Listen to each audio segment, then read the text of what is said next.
La reina Vudú fue una mujer bastante interesante, no solo para nosotros, que la estudiamos después de años de su muerte, sino para los mismos pobladores de Nueva Orleans. En su momento ella no solo fue la líder espiritual de muchísima gente, sino que también fue una persona súper importante para la política de esta región.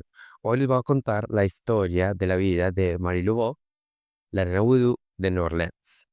New Orleans es una ciudad, bueno, fue una ciudad, bueno, todavía es una ciudad bastante diferente al resto de los Estados Unidos. Y en ese sentido, en esa época era también bastante diferente. Eso fue en 1800, inicios de 1800, eh, sí, inicios de 1800.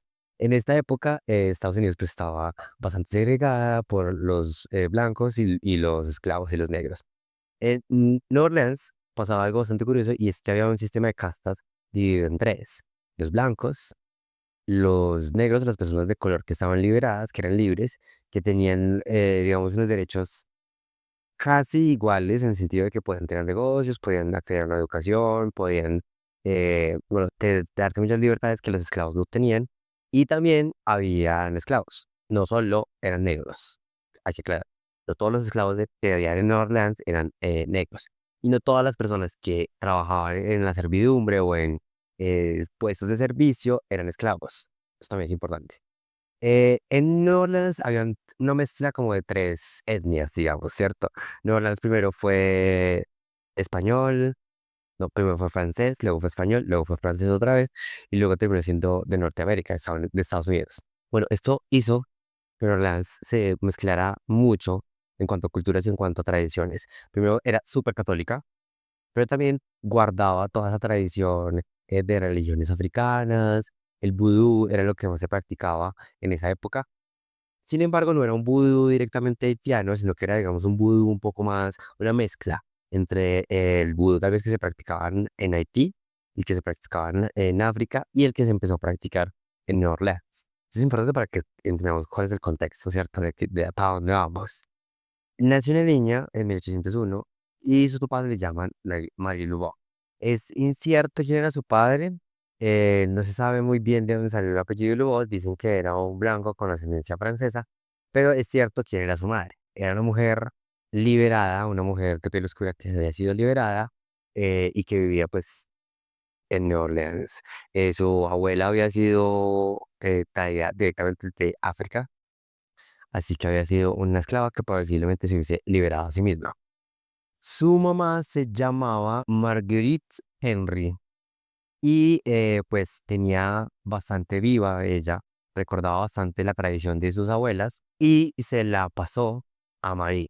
Entonces Marie ya de entrada creció en un mundo de mucha fantasía, de mucha historia, de mucha religión, de mucho ritual, de mucho adoración a espíritus. Ella crece su vida alrededor de este tipo de rituales y este tipo de religión, ¿cierto? Crece siendo vudú, haciendo vudú y respetando como este tipo de religión. Hay que aclarar que el vudú poco tiene que ver con el satanismo, poco tiene que ver de pronto, hay parecidos como con la santería o bueno, pues se pueden haber cosas que se encuentran en común, pero es principalmente vivido, la gente que practica el vudú es vivido como una religión, como un sistema de creencias, es un sistema en el que se invocan espíritus, es un sistema que se trabajan los colores, bueno, se trabajan diferentes, hay mucho maltrato animal, hay mucho maltrato animal, pero bueno, hace parte de la religión de ellos, de esa religión, y no vamos a entrar a juzgar eso en este momento, lo que vamos a hablar de la historia de María.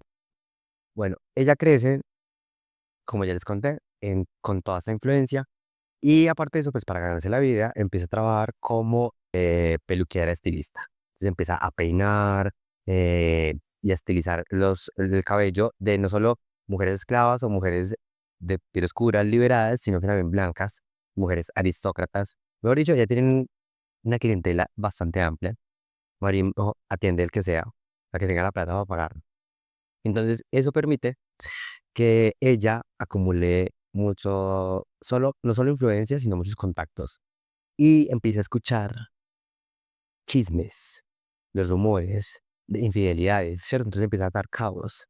Esto luego se convertiría como en la base, lo que yo creo que sería como la red de espionaje más grande de Nueva Orleans en el 1800, a inicios de 1800, pues porque ya les voy a contar más adelante, una de las cosas que ella hacía y que lograba hacer interviniendo y ayudando a la gente.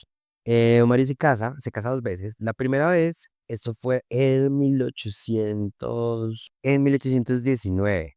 Se casa con un inmigrante haitiano liberado que se llama Jacques Paris.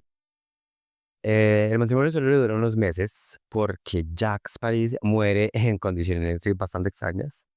No se detalla bien en qué tipo de condiciones extrañas, pero muere. Ahí nace entonces el primer mito de que le asignan a Marie Laveau. eh, Mató al esposo, lo sacrificó, quién sabe qué habrá hecho con él, bendito al Señor, quién sabe, no sabe. El punto es que él se quedó así, nadie investigó, nadie dijo nada, obviamente había cierto aire de temor y de respeto alrededor de la imagen de Marie Laveau. Entonces, eso fue bastante importante, la forma en la que ella influyó en la gente. Se volvió a casar. La segunda vez que se casó con un hijo de franceses, que ya era estadounidense, hacía una generación, creo, en 1826. Christophe Glapion, ese era el nombre del segundo esposo de Marie Laveau. Con él tuvo, se dice, registrados oficialmente 7 hijos, pero se dice que tuvieron hasta 15 hijos. De hecho, se dice que Marie Laveau tuvo cientos y cientos de hijos. Esa es una teoría ya de las cosas de la mitología que creció alrededor de ella después de su muerte. Pero no, oficialmente tuvo 7 y extraoficialmente tuvo 15 con Christophe. De estos hijos, de estos 15 nació Marie-Laveau segunda, que luego, más adelante, después de su muerte, asumiría como el rol de la reina de Vudú. Y esto haría pensar en el nacimiento del mito de que ella es inmortal o de que cada tanto simplemente deja de envejecer y vuelve a ser joven, o que reencarna. Bueno, hay mucho mito alrededor de la vida y de la no vida de Marie. Una de las labores que tenía Marie Lugo, ella también de cierta forma era líder social. Marie organizaba, o era la líder, pero se llamaba el Congo Square. Eran unas reuniones que hacían todos los domingos en las que se reunían no solo esclavos, sino también personas negras liberadas y bueno, hasta blancos, incluso había, mejor dicho, iba el que quisiera ir. Y en estas reuniones lo que hacían era, pues, hacer rituales, poner música, poner, no, hacer música, bailar, invocar a los espíritus, y bueno, de cierta forma contribuir. Era como la Eucaristía para las personas que practicaban vudú. Sin embargo, y a pesar de que Mary Lugo era la reina vudú, ella era una fiel devota. Bueno, no sabemos qué tan devota, pero ante los ojos de la iglesia era bastante devota porque no solo hacía misa diario, casi diario, sino que también hacía bastantes donaciones a la iglesia. Para mí, si ustedes me preguntan, eso es una muy buena estrategia, porque si ella era la reina vudú y no quería que de pronto la iglesia estuviera entrometida en sus asuntos y en sus negocios, pues la mejor forma que ella encontró para hacerlo era simplemente donando y manteniendo como la donación activa dentro de la iglesia. Parece una gran estrategia. A esas ceremonias públicas asistían miles. No solo hizo ceremonias en la plaza, sino que también hizo y participó bastantes en el río. Bueno, en el lago, mentiras. El lago Pontchartrain, el nombre es súper complicado. No lo voy a repetir, pero en el lago. Y fue bastante importante su participación.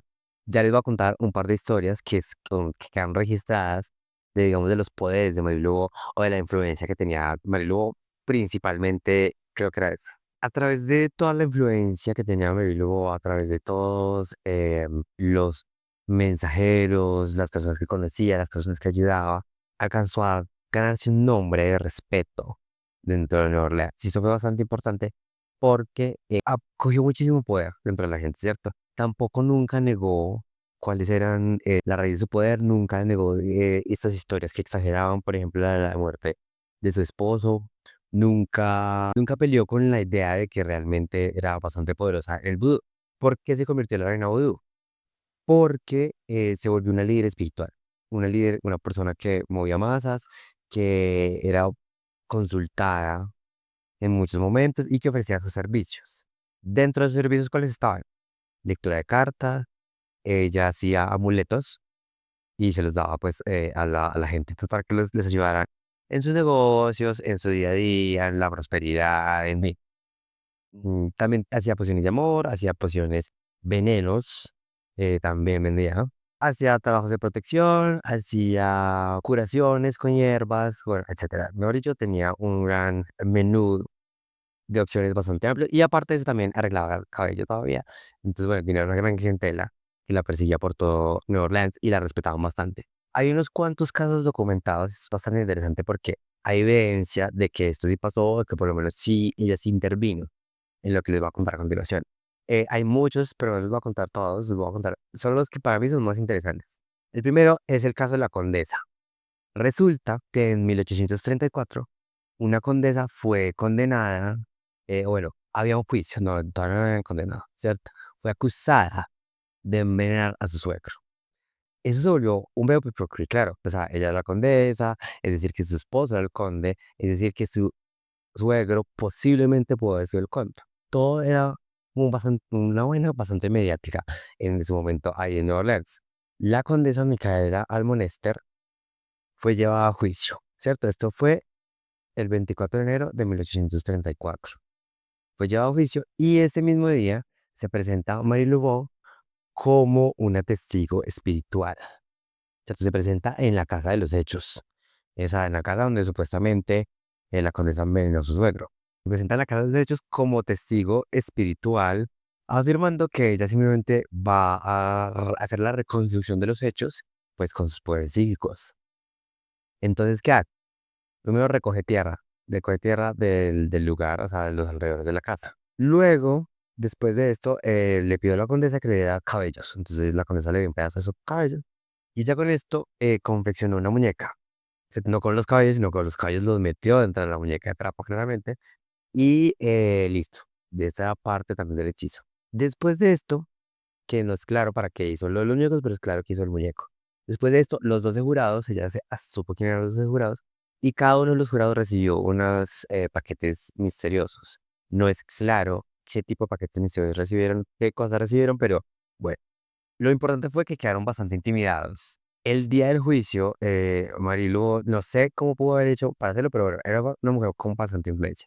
Ella entró antes de que llegara todo el mundo y bajo la silla del juez regó, regó unas semillas y además el polvo de una raíz, ¿cierto? Las esparció debajo de la silla del juez y se ubicó en el jurado. Ese día ella usaba una vestimenta bastante particular. Y esto es importante porque en el vudú los colores son muy importantes, el uso de los colores. Hay colores que invocan o que representan ciertos loas o ciertos espíritus en específico. Entonces, ese día ellos, para invocar la energía de ese loa en especial, pues se visten de cierta forma. Cuando hacen rituales, pues también el uso del color es bastante importante. Esto que hizo ella, lo de la visita a los 12 testigos, ¿cierto? Fue en lo largo de 2 meses. Ella empezó como a finales del mes de enero y el juicio contra la condesa se hizo a mediados de marzo.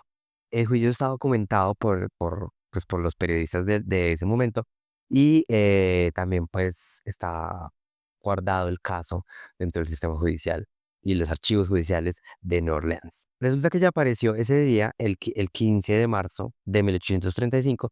Ella apareció vestida con un turbante amarillo completo, completamente amarillo, turbante en la cabeza. Además tenía unas plumas, 7 plumas para ser exactos. Tenía 7 plumas del loro, específicamente también dentro de su turbante. Y tenía un saco rojo, del cual se dice que emanaba un olor como a canela y a mirra. Es decir, ella olía súper rico, entró así arropadita con su saco rojo y su turbante amarillo. Cuando entró, besó el crucifijo de la entrada, o sea, al inicio del juzgado, pues, había un crucifijo, ella lo besó, como era de costumbre, no besar el crucifijo, sino tener un crucifijo dentro del juzgado. El vudú que ella practicaba también, digamos, mezclaba algunos íconos de la religión católica y como ya sabemos, era bastante devota, o por lo menos quería parecer bastante devota. Entonces, este símbolo fue bastante importante, el hecho que ya llegara y besara la cruz. Luego ya entra normal, camina y se hace justo al frente del jurado para que ellos puedan verla y ya poder observarlos durante el juicio. Se dice que durante el testimonio del mayordomo, que era como pues uno de los testigos claves de todo lo que había pasado, se le vio a ella como manzando algo entre las manos, ¿no? Como que ella tenía algo aquí, algo que estaba como un poquito brillante, lo tenía también en las manos, no se sabe qué era, pero pues los testigos quedaron bastante asustados. También se dice que en el momento en el que se estaba hablando sobre el frasco, se que mostró el frasco de veneno, ella suspiró como 3 veces bastante profundo. Los testigos dicen que el lugar se puso bastante frío, se heló bastante o por completo. Lo importante de todo esto es el veredicto, porque la condesa quedó completamente absuelta de absolutamente todo crimen. Tal vez las pruebas no fueron suficientes, o tal vez la magia de Marie Laveau fue tan poderosa, o tal vez la intimidación de Marie Laveau fue tan poderosa, porque fueron una visita, o sea, ella les trabajó la mente un buen rato, o sea, antes del juicio, ya les había mandado cosas, regalos, vaya usted a saber de pronto animalitos muertos en una caja, eso puede pasar, ha pasado, o sea, amenazas, no sé, un ataúd pintado. En ese momento se creía bastante, o sea, ella era la líder de una religión que se movía bastante en esa región, entonces, o sea, el temor era real. Hay evidencia real de que la condesa hubiese contratado los servicios de Marie Laveau, la hay, porque esto creo que pasó en 1900, ya pasó recientemente, hace unos años, pues recientemente, en 1970 y algo. En 1972, para ser más exactos, se encontraron una nota anónima. La nota anónima decía lo siguiente, 2 puntos, abro comillas. La mujer de color de la calle San Ana ha aceptado tu caso. Trae su pago en monedas de oro españolas. Esa fue la nota anónima que encontraron en los registros de algún lado. Realmente no sé dónde lo encontraron, pero no tengo clara la fuente donde encontraron esta nota. Sin embargo, en el diario privado de la condesa sí encontraron también una mención a Mary Laveau y decía, 2 puntos, abro comillas. Esa Laveau es más efectiva que todos mis abogados juntos. Hoy me liberé. Dios la bendiga. Aunque el obispo dice que está condenada. Cierro comillas, punto aparte. Esta es como de la única evidencia que se puede encontrar de la relación que tuvo la condesa con el Marie sea como haya sido, hayan sido por sus poderes o como sea, la condesa quedó libre y la influencia de Marie sí tuvo que ver en esa decisión. Otro de los casos más famosos, y en este es bastante particular porque aparece contados de 3 puntos de vista, y se llama la liberación de un condenado. Del condenado se llamaba Jacques. Jack estaba condenado a la horca, o sea, él estaba condenado a muerte. Y no se sabe por qué, no se sabe cuál es la relación, no se sabe de dónde pudo haber sacado Jacques este contacto tan poderoso. Marie Laveau un día apareció en la cárcel de visita.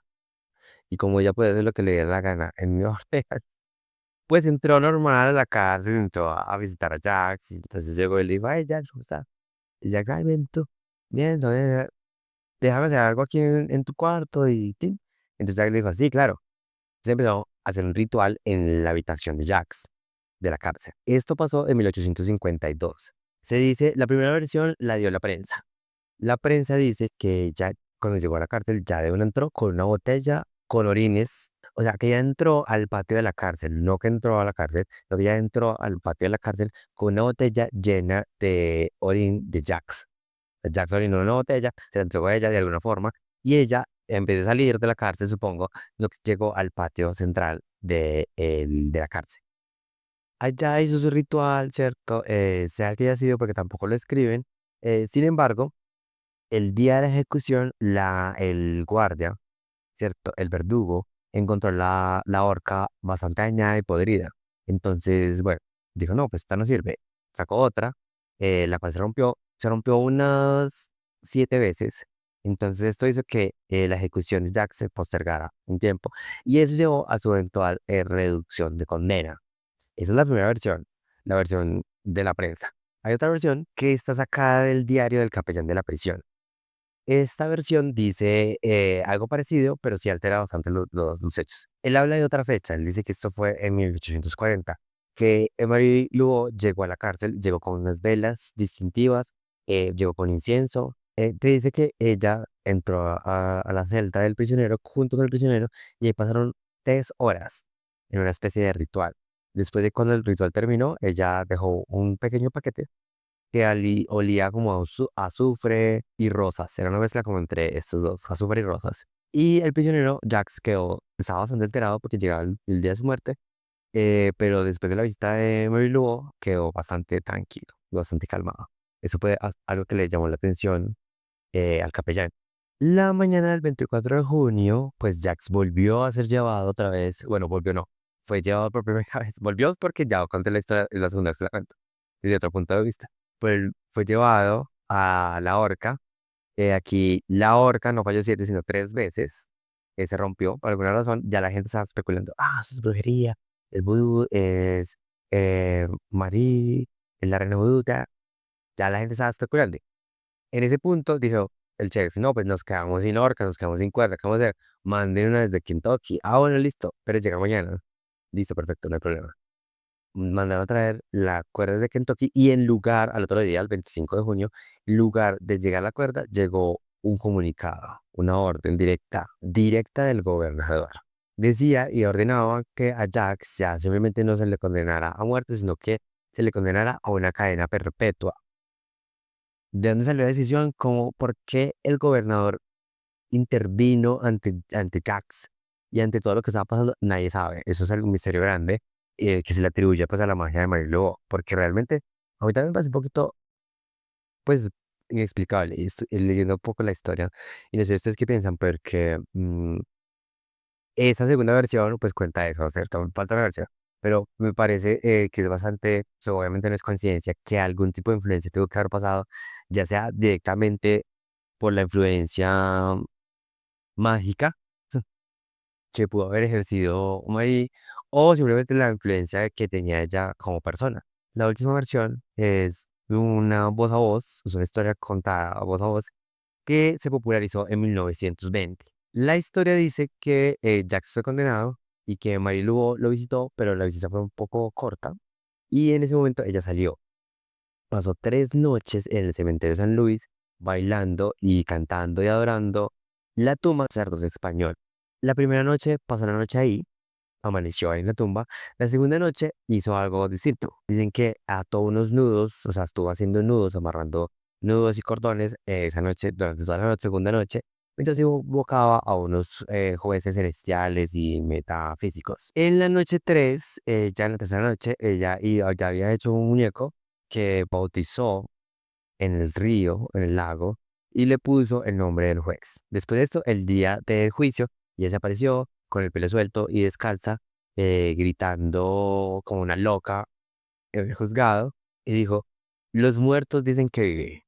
Eso era lo que ella repetía para esta versión. Esta versión a mí me parecía un poco más exagerada. Una versión que no está registrada en ninguna parte, que no fue registrada por la prensa, ni por ningún diario, sino que fue pasada de voz a voz. Entonces, el que estuviera desnuda, descalza, era una mujer con bastante educación, era una mujer con bastante respeto.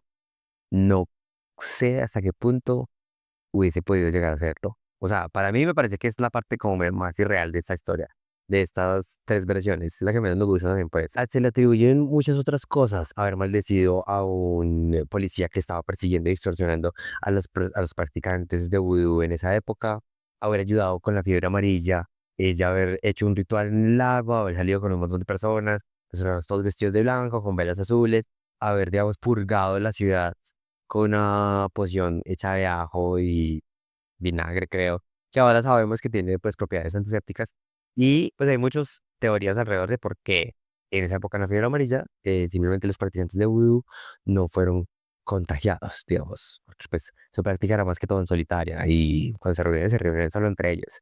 Hay un caso también documentado que lo que explica más de los poderes mágicos del vudú y la influencia que tenía Mario Rubó es sobre todo la influencia que de verdad tenía, la red de espionaje que tenía.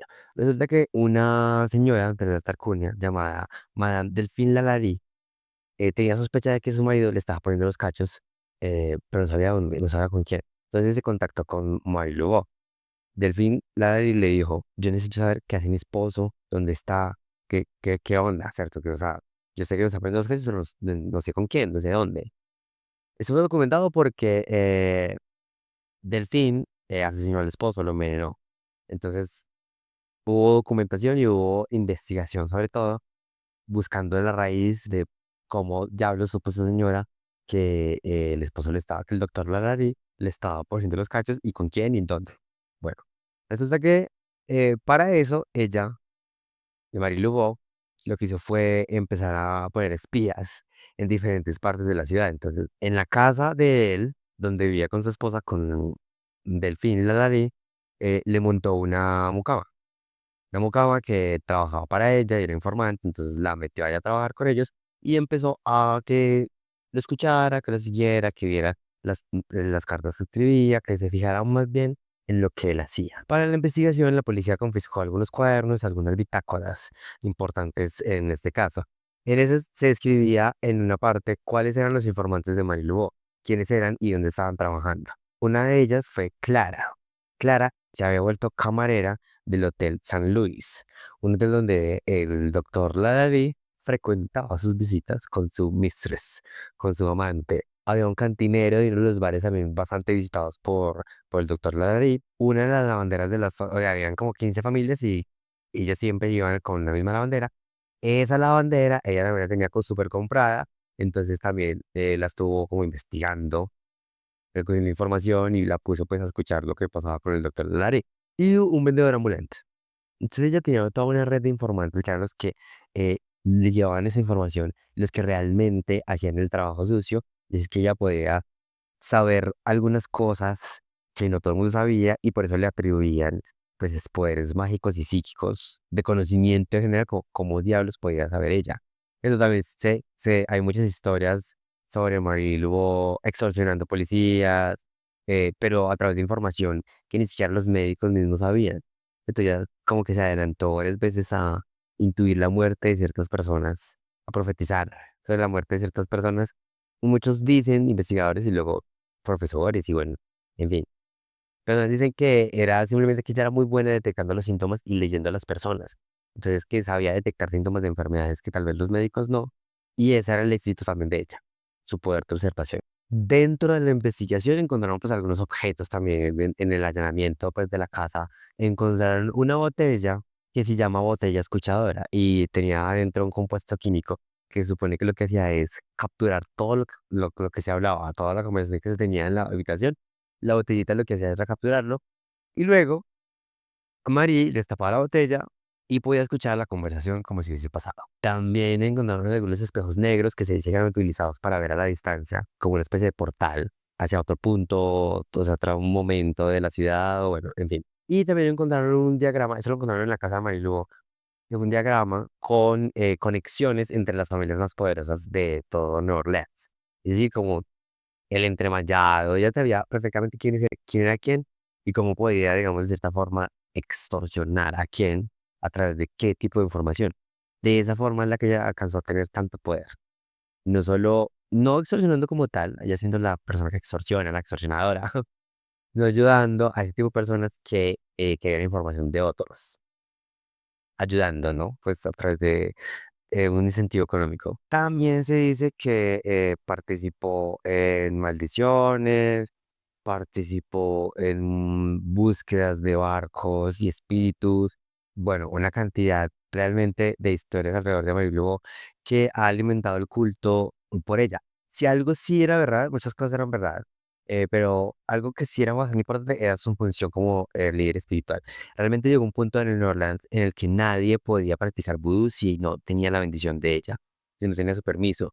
Ella movilizaba miles y miles de personas a estos encuentros que hacía ella religiosos en los que pues hacía sus rituales y proclamaba, digamos, la celebración a su religión. Digamos, sería la Eucaristía vudú que ella hacía todos los domingos. Y era para todo el mundo, no solo era para negros liberados, sino también para esclavos y para blancos. Oficialmente, Mary Lugo muere en 1881 de la edad de 80 años.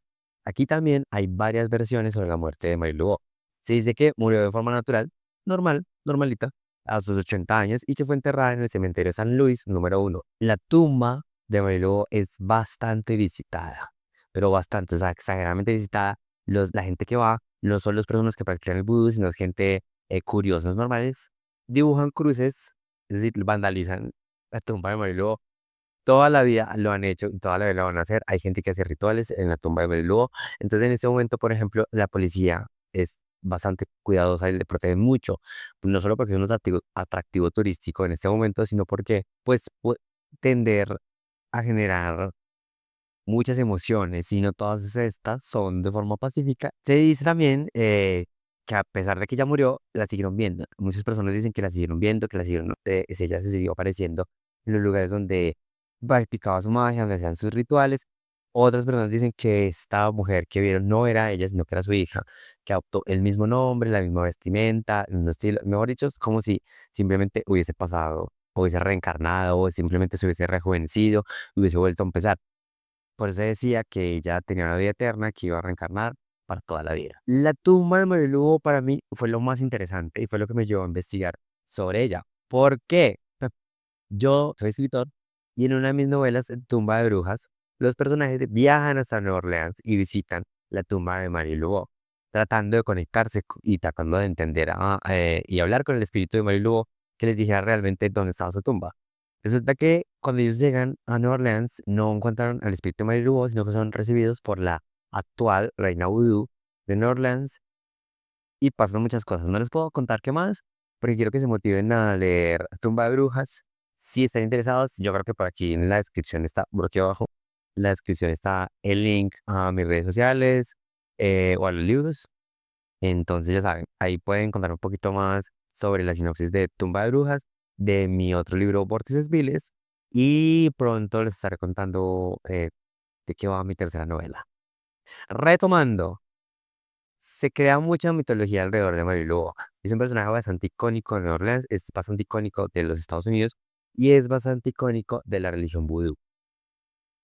Lo que sí es cierto es que Mary Lou fue una mujer exageradamente rica para la condición en la que vivía en su momento. Era una mujer libre, liberada completamente, era una mujer empoderada, tuvo 15 hijos y eso no le impidió volverse la mujer y la influencia que tenía. Está documentado de que ayudó a criminales, ayudó a personas que estaban de pronto en el camino hacia una condena de muerte, una pena de muerte. Ayudó muchísimo personas. Se supo que tuvo albergues, educó personas. O sea, fue una mujer que por su comunidad hizo bastante. Y yo creo que por eso también es recordada y tan querida dentro de todo el folclore de el vudú y dentro de todo el folclore, digamos, de la brujería en Nueva Orleans y la brujería en el mundo. Ha sido un personaje icónico que ha salido en muchísimas cosas, en muchas cosas, ha hecho sus apariciones, hasta en un libro mío tiene su aparición, entonces pienso que valía la pena saber un poquito quién era Mary Lou. Más adelante, tal vez, mentiras, más adelante pienso contarles la historia del vudú y contarles un poquito más cómo es esa religión, qué pasa, cuáles son esas historias, porque hay también dentro de Tumba de Brujas hay un par de temas bastante interesantes sobre el vudú, como por ejemplo los polvos zombies. Ese es un tema que a mí me llama bastante la atención y más adelante les estaré contando, les estaré narrando esta historia. Yo soy Sebastián Hernández, espero que les haya gustado la historia de Mary Lugo. Esta es mi sala, estas son historias en la sala y nos vemos despuesito.